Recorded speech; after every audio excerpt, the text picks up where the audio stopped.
وأما الشرط الثاني فاليقين، وهو أن ينطق بالشهادة عن يقين جازم يطمئن قلبه إليه دون تسرب شيء من الشكوك، ويعتقد صحة ما يقوله من أحقية إلهية الله تعالى وبطلان إلهية ما عداه، وأنه لا يجوز أن يصرف لغيره شيئا من أنواع التأله والتعبد، فإن شك في شهادته أو توقف في بطلان عبادة غير الله، كأن يقول أجزم بألوهية الله ولكنني متردد ببطلان إلهية غيره، بطلت شهادته ولم تنفعه. قال تعالى مثنيا على المؤمنين: والذين يؤمنون بما أنزل إليك وما أنزل من قبلك وبالآخرة هم يوقنون. La deuxième condition de la ilaha illallah, c'est al-yaqin, la certitude. La certitude consiste à faire cette profession de foi, à dire la ilaha illallah avec une conviction inébranlable et avec un cœur pleinement rassuré, un cœur qui ne présente pas le moindre atome de doute. Et al-yaqin, la certitude, c'est être convaincu de la signification de cette profession de foi, à savoir le droit exclusif d'Allah à l'adoration et la nullité de toute adoration vouée à autre qu'Allah. La certitude, c'est aussi être convaincu qu'il n'est pas permis de vouer une quelconque adoration à autre qu'Allah. Voilà pourquoi douter de cette profession de foi ou ne pas se prononcer sur la nullité de toute adoration vouée à autre qu'Allah en disant par exemple « Je reconnais qu'Allah est digne d'être adoré, seulement je ne suis pas convaincu qu'autre que lui n'en soit pas digne ». Dire une telle chose, ça provoque la cassation et l'annulation de cette profession de foi et de cette parole de la ilaha illallah, car ça c'est du doute, et l'auteur d'une telle parole ne tirera aucun profit de cette parole de la ilaha illallah, car elle a été atteinte, elle a été touchée par du doute qui vient contredire et qui vient annuler la certitude. C'est pour cela qu'Allah fait l'éloge des croyants lorsqu'il dit « Ceux qui croient en ce qui t'a été révélé et ce qui fut révélé avant toi, et qui croient fermement en l'au-delà, et qui croient avec certitude en l'au-delà. » Ceux qui croient en ce qui t'a été révélé et ce qui fut révélé avant toi, et qui croient avec certitude en l'au-delà. Verset 4, sourate Al-Baqarah. Donc, la certitude est bien mentionnée comme étant une caractéristique des croyants. Et le croyant, sa foi, elle n'est pas basée sur le doute. Au contraire, sa foi, elle est basée sur une conviction, une certitude.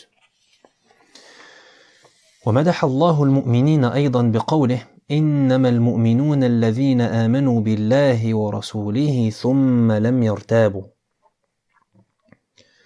Allah Azza wa Jal fait également l'éloge des croyants lorsqu'il dit les vrais croyants sont ceux qui ont foi en Allah et en son messager et qui par la suite ne doutent point. Surat Al-Hujurat, verset 15. Donc encore un verset qui vient prouver que la certitude est une condition à la foi du croyant. فاليقين الجازم هو الذي يطمئن القلب إليه ولا يتسرب معه شيء من الشك، ويعتقد صحة ما يقوله نطقا باللسان من أحقية إلهية الله عز وجل وبطلان إلهية ما عداه، وأنه لا يجوز أن يصرف لغير الله شيء من أنواع التأله والتعبد. En conclusion, la véritable certitude, c'est celle qui habite un cœur pleinement serein. Et un cœur qui est totalement convaincu de cette attestation de la ilaha illallah. C'est être convaincu de la signification de cette parole, à savoir le droit exclusif d'Allah à l'adoration et la nullité de toute adoration vouée à autre que lui. Et la certitude, c'est aussi être convaincu qu'il n'est pas permis de vouer une quelconque adoration à autre qu'Allah subhanahu wa ta'ala. فقد روى مسلم في صحيحه بسنده عن أبي هريرة رضي الله عنه قال قال رسول الله صلى الله عليه وسلم أشهد أن لا إله إلا الله وأني رسول الله لا يلقى الله بهما عبد غير شاك فيهما إلا دخل الجنة فلا بد من اليقين بلا إله إلا الله. L'imam Muslim rahimahullah recueille dans son authentique avec une narration d'Abu Huraira radiallahu anhu que le messager d'Allah sallallahu alayhi wa sallam dit: j'atteste qu'il n'y a de divinité digne d'adoration qu'Allah et que je suis le messager d'Allah.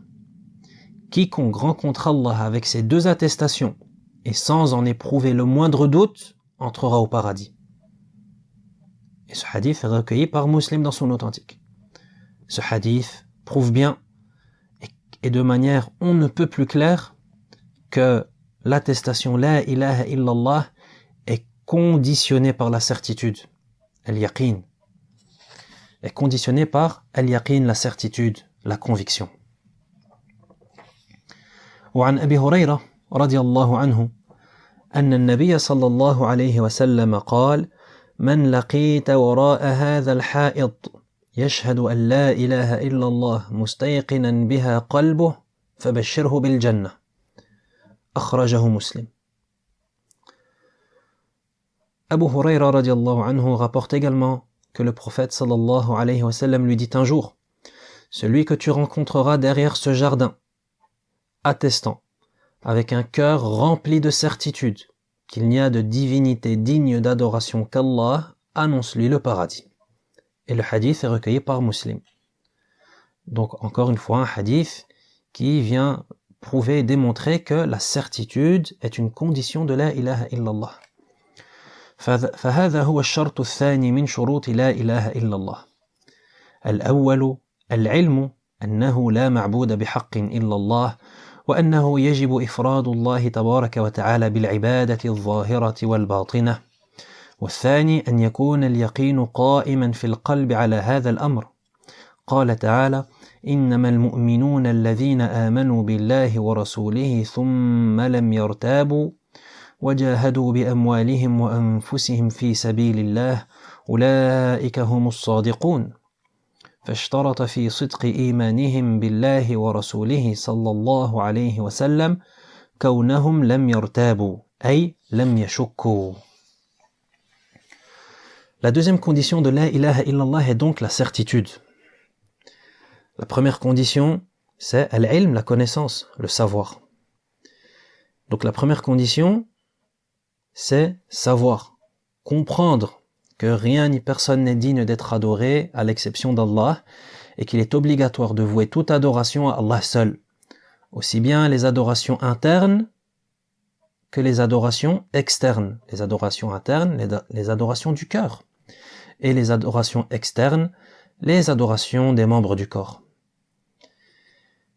Et ensuite, la deuxième condition précise que l'intéressé doit être intimement convaincu de tout cela. La deuxième condition, elle vient préciser que le fidèle, le musulman, doit être intimement convaincu et certain de tout cela. Allah Azza wa Jal dit, dans la traduction d'Essence, les vrais croyants sont ceux qui ont la foi en Allah et en son messager et qui par la suite ne doutent point et luttent de leurs biens et de leur personne sur le sentier d'Allah. Ceux-là sont véridiques. Le verset prouve donc de manière claire que la véritable foi, c'est celle qui est conditionnée par l'absence de tout doute. C'est celle qui est conditionnée par l'absence de tout doute. فأما المرتاب فهو من المنافقين الذين قال الله فيهم إنما يستأذنك الذين لا يؤمنون بالله واليوم الآخر وارتابت قلوبهم فهم في ريبهم يترددون. Quant à celui qui est incertain, celui qui doute, celui qui est indécis, celui-là il compte parmi les hypocrites, qu'Allah nous en préserve. Voilà pourquoi Allah dit à propos des hypocrites dans le Coran: les seuls à te demander dispense, sous-entendu lorsqu'il s'agit de combattre de leurs biens et de leur personne, sont ceux qui ne croient pas en Allah et au jour dernier et dont les cœurs sont emplis de doutes, noyés dans leur incertitude, ils ne font qu'hésiter. Sourate At-Tawbah, verset 45. Donc, ceux qui sont caractérisés par le doute, ce sont les hypocrites. Par contre, le croyant, lui, il est caractérisé par une certitude inébranlable. Il doute pas. فلا إيمان لمن قالها شاكا مرتابا ولو قالها بعدد الأنفاس ولو صرخ بها حتى يسمع جميع الناس. Il n'est donc pas possible d'avoir la foi si cette attestation est faite avec doute et avec incertitude.